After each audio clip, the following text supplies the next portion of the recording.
Hi friends, welcome to Tejas kitchen. నేను ఈరోజు రొటీన్గా చేసే పెసరట్టుని కొంచెం కొత్తగా చేసి చూపిస్తాను. దానికోసం పెసర్లని నైట్ మొత్తం నానబెట్టుకోవాలి. నేను ఇందులో ఒక గ్లాస్ పెసర్లకి హాఫ్ గ్లాస్ రేషన్ బియ్యం తీసుకున్నాను అండ్ ఒక స్పూన్ మెంతులు వేసి నైట్ అంతా మంచిగా నానబెట్టుకున్నాను.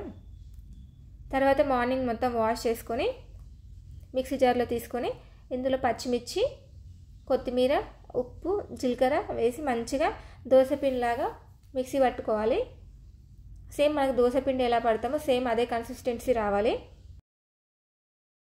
పెనం బాగా వేడైన తర్వాత కొంచెం ఆయిల్ రాసి పెనంకి మనం ఇలా దోశలాగా వేసుకోవాలి. మంచిగా ఇలా దోశలాగా వేసుకొని ఆయిల్ వేసుకొని రెండు వైపులా మంచిగా కాల్చుకోవాలి.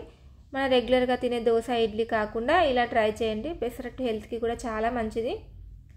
ఈ దోశ ఇలా తినడం వల్ల మనకు చట్నీ లేకున్నా కూడా టేస్టీగా ఉంటుంది. కావాలంటే పైన ఆనియన్స్ కూడా వేసుకోవచ్చు. సో ఇలా ఖచ్చితంగా ట్రై చేయండి, మీకు కూడా నచ్చుతుందని అనుకుంటున్నాను.